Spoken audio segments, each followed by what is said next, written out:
Oke bre, kembali lagi bersama saya Alvin yang pastinya di channel Kudet Mobile. Akhirnya kita kembali lagi di konten review ya kan. Di channel ini kita akan mereview HP-HP mantan flagship pastinya, terutama lebih tepatnya gitu kan. 5 hari yang lalu kita baru aja hunting HP di salah satu pasar HP terbesar di Batam ya, namanya Lucky Plaza. Dan kita mendapatkan unit Google Pixel 3 ini yang warna putih atau clearly white ya kan. Ya udah saya pakai jadi daily drive selama 5 hari dan sekarang ini saatnya saya kasih kesimpulan ke kalian gimana sih ngap performa dari Google Pixel 3 di tahun 2021 ini bre. Jadi gak usah lama-lama bre, langsung aja kali ya kita ulas Google Pixel 3 ini di tahun 2021. Let's go! Dengan dimensi panjang 145,6 mm kali lebarnya di 68,2 mm dengan ketebalan di 7,9 mm dan bobot di angka 148 gram menjadikan Google Pixel 3 ini sebagai salah satu flagship dengan ukuran yang paling compact bre. Tentunya hanya dengan satu tangan kita akan dengan mudah mengoperasikan Pixel 3 ini hingga sudut layar manapun. Terdapat 3 SKU berdasarkan warna yang tersedia di pasaran, yaitu Just Black, Not Pink, dan Clearly White. Seperti unit test yang akan kita review ini. Ada detail kecil di unit Clearly White ini bre. Di bagian power buttonnya yang punya finishing hijau mint yang menurut saya cukup cakep nih ya kan, cukup cakep. Untuk desain depannya tampil standar dalam artian gak mengikuti tren pada 2018 silam yang banyak banget modelnya. Ada yang dot drop, ada yang not, ada yang flip kamera, pop-up kamera, dan lain-lain. Pixel 3 masih tampil dengan bezel atas bawah yang lebih tipis ketimbang Pixel 2. Layarnya sendiri punya ukuran 5,5 inci beresolusi Full HD Plus 2160x1080p dengan aspek rasio 18:9.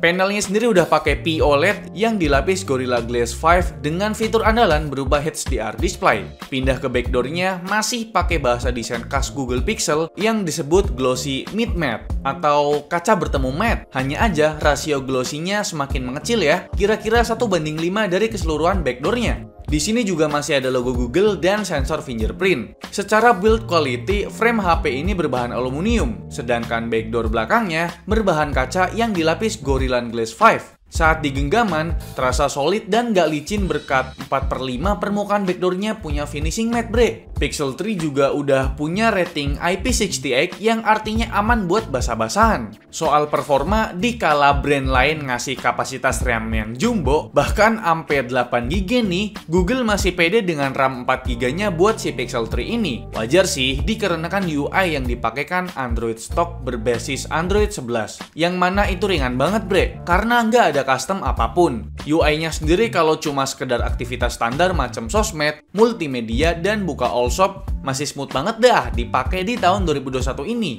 Tapi kalau buat gaming gimana ngap? Waduh. Berbekal chipset dari Qualcomm Snapdragon 845 dipadukan GPU Adreno 630, kalau buat sekedar game Battle Royale macam PUBG Mobile dan COD Mobile sih masih ngacir banget. Apalagi buat game MOBA. Bahkan buat sekelas game Genshin Impact di Pixel 3 masih playable kok. Walaupun beberapa kali ngalamin yang namanya stutter atau lag ya. Tapi nggak sampai separah kayak di Xperia XZ3 kemarin. Sekalian buat gambaran nih, kita juga ada loh pengujian benchmark sintetisnya juga. Langsung aja kalian lihat ya. Untuk Geekbench 5 dapat skor 505 poin untuk single core-nya dan 1930 poin untuk multi core-nya bre. Cukup rendah sih kalau misalkan kita bandingkan dengan LG G17 dan juga XZ3 yang kemarin baru kita review. Sedangkan dalam pengujian 3D Mark kita melakukan beberapa tes. Pertama untuk Slingshot dapat skor 4717, Slingshot Extreme dapat skor 3677, Wildlife mendapatkan skor 1670, dan Wildlife Extreme mendapatkan skor di 422. Ya walaupun bukan yang terbaik dari segi performance hardware-nya, Pixel 3 ini punya senjata utama yang bikin para pesaingnya sungkem bre.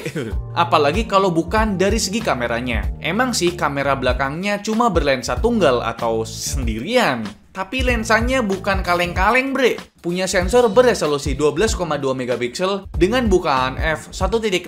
Fitur andalannya adalah berupa chip pemrosesan gambar yaitu Pixel Visual Core dan teknologi terbaru kala itu yaitu super resolusi zoom yang bikin hasil jepretan kameranya lebih detail walaupun saat di zoom sekalipun. Untuk hal videografi, lensa ini mampu merekam up to resolusi 4K di 30 fps tentunya. Tapi saat merekam pada resolusi 1080p, sistem akan otomatis mengatur frame rate-nya, bre. Jika kondisi memungkinkan, bisa dapat 60 fps ataupun lebih, bahkan bisa sampai 120 fps. Oh iya, untuk fitur videonya udah dilengkapi OIS untuk menjaga stabilisasi perekamannya. Lanjut ke kamera depannya, ini menarik banget karena terdapat dua lensa. Awalnya saya ngira lensa tambahannya berguna untuk kebutuhan face unlock. Ternyata saya salah, bre. Keamanan biometrik di Pixel 3 hanya ada sebuah sensor fingerprint aja, yang responnya terbilang cukup sigap ya. Kembali ke dua lensa pada konfigurasi kamera depannya. Lensa utamanya punya resolusi 8 megapiksel dengan bukaan f1.8 dan punya fitur PDAF. Sedangkan lensa satunya lagi adalah lensa ultrawide yang punya resolusi serupa yaitu 8 megapiksel dengan bukaan f2.2 tanpa autofocus. Untuk urusan merekam video, kedua lensa ini hanya bisa merekam pada resolusi 1080p di 30 fps aja. Perlu perhatikan sisa storage kalian ya, karena di Pixel 3 ini nggak ada slot micro SD-nya, sama seperti Pixel lainnya. Adapun pilihan storage-nya cuma ada dua, 64GB dan 128GB. Soal peraudioan duniawi, Pixel 3 udah sediain stereo speaker di bezel atas dan bawahnya, bre. Yang kualitasnya kalian bisa dengerin sendiri dah.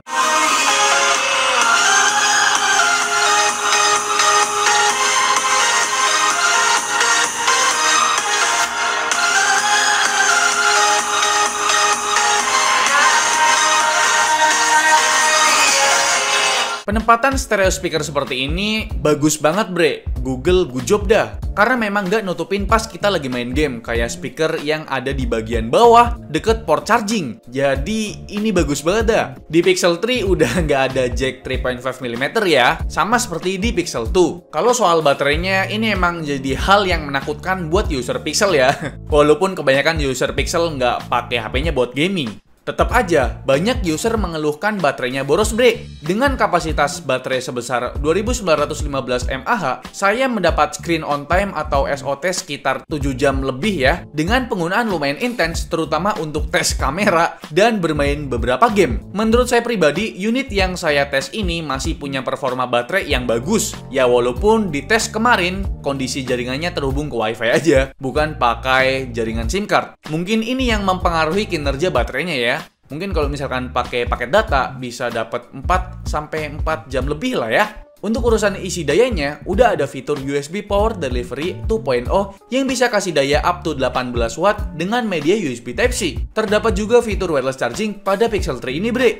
Oke, bre, gimana? Sekarang kita langsung aja kali ya bahas hasil kamera dari Google Pixel 3 ini. Untuk detailnya ini oke banget. Sama Pixel 4 nggak jauh beda lah. Karena emang sensor lensa yang digunakan sama, yaitu Sony IMX363. Walaupun pakai single kamera doang gitu. Hasil zoom di digitalnya tetap detail kok. Lanjut untuk mode portraitnya, kelihatan blurnya masih natural lah ya. Blurnya nggak lebay gitu. Nggak perlu neko-neko, tinggal fokusin ke objek, langsung dah jepret. Udah, keluar dah tuh hasilnya. Untuk objek foto landscape, kualitas HDR-nya atau dynamic range-nya cukup memukau, bre. Saturasinya terjaga, white balance-nya nggak terganggu, dan nggak terlalu kontras juga. Untuk mode autonya saya kurang suka karena nggak konsisten di berbagai hal. Fokusnya terutama, entah apa yang difokusin. Kadang objeknya blur tapi ya nggak make sense blurnya gitu. Tapi juga kadang-kadang bagus kok. Untuk selfie kamera ini perlu diperhatikan. Lensa ultrawide-nya nggak sebagus lensa utamanya ya, bre. Walaupun sama-sama 8 megapiksel, tapi ultrawide-nya nggak ada autofocus karena bukaan lensanya juga lebih sempit yang menyebabkan cahaya masuk kurang maksimal. Alhasil fotonya kurang detail gitu loh. Tapi lensa utamanya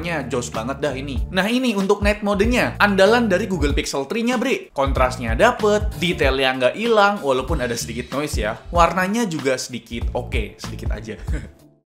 Dan ini dia, bre, untuk kualitas perekaman video menggunakan kamera utama di resolusi Full HD 1080p di frame rate auto sih ini. Kayaknya sih masuk ke 60 fps ya, soalnya nggak ada pilihan 60, adanya auto. Oke, bre, ini adalah kualitas perekaman menggunakan kamera utama di resolusi 4K 30 fps karena memang nggak ada 60 fps ya. Ini di indoor nih, tapi nggak tahu kenapa lensanya itu kayak ada glitching gitu. Oke, bre, ini dia untuk kualitas perekaman kamera depan di resolusi Full HD 1080p 30 fps. Ini pakai lensa ultrawide-nya. Ini emang lampunya kuning ya, coy. Dan ini pakai lensa utamanya. Bisa ganti-ganti tuh. Asik.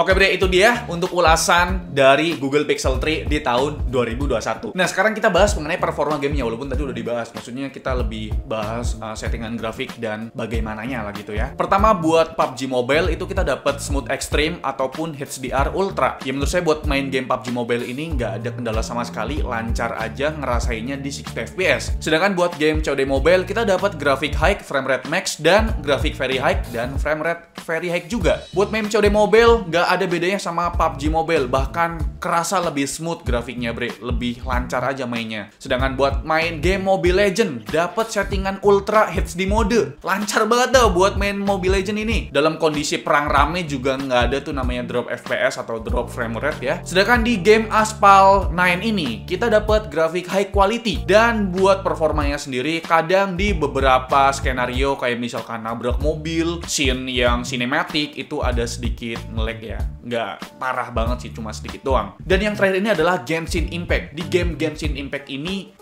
Pixel 3 kelihatan banget dia kecapean atau kewalahan bre. Kayak Sony XZ3 lah, tapi masih mending Pixel 3 ini bre. Kita dapat settingan grafik low di 60 FPS, masih jalan lancar, mungkin di kisaran 35 sampai 40-an gitu lancarnya. Tapi dalam kondisi perang yang ngeluarin efek begitu banyak, ini bakal dapat stutternya atau nge-lag-nya. Tapi inget, nggak separah sama yang XZ3 kemarin bre. Ya kira-kira itu dia untuk performa gamenya di Google Pixel 3 ini bre. Ya memang di game Genshin Impact ini Snapdragon 845 itu udah kewalahan bre. Ya mungkin dia cuma bisa jalan di 30 FPS-an aja. Dan sekarang kita ngomongin baterainya nih. Buat main game Mobile Legend nih, dari jam 2.35 sampai jam 2.46, dari baterainya 99% berkurang menjadi 93%. Kira-kira 11 menit turun ya 6%-an lah. Buat main game Genshin Impact, dari jam 6.34 sampai jam 6.44, sekitar 10 menitan, dari baterainya 45% turun menjadi 39%. Kira-kira 10 menit tuh turun 6%-an lah baterainya. Sedangkan buat game PUBG Mobile, dari jam 8 pas sampai jam 8 lebih 10 menit, dari yang baterainya 29% menjadi 23%. Ya kira-kira turun 6%-an juga. Jadi ya kira-kira itu dia bre untuk performa atau review dari Google Pixel 3 di tahun 2021. Buat harganya gimana sih bang? Untuk harganya sebenarnya sama kayak Snapdragon 845 lainnya. Contohnya kayak Sony XZ3 kemarin. Rank harganya di kisaran 1,8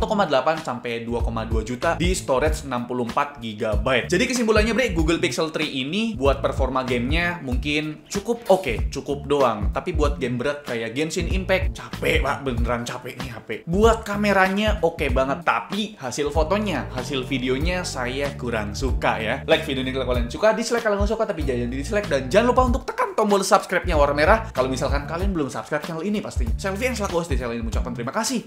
Sampai jumpa di lain video review HP mantan flagship lainnya. Dadah!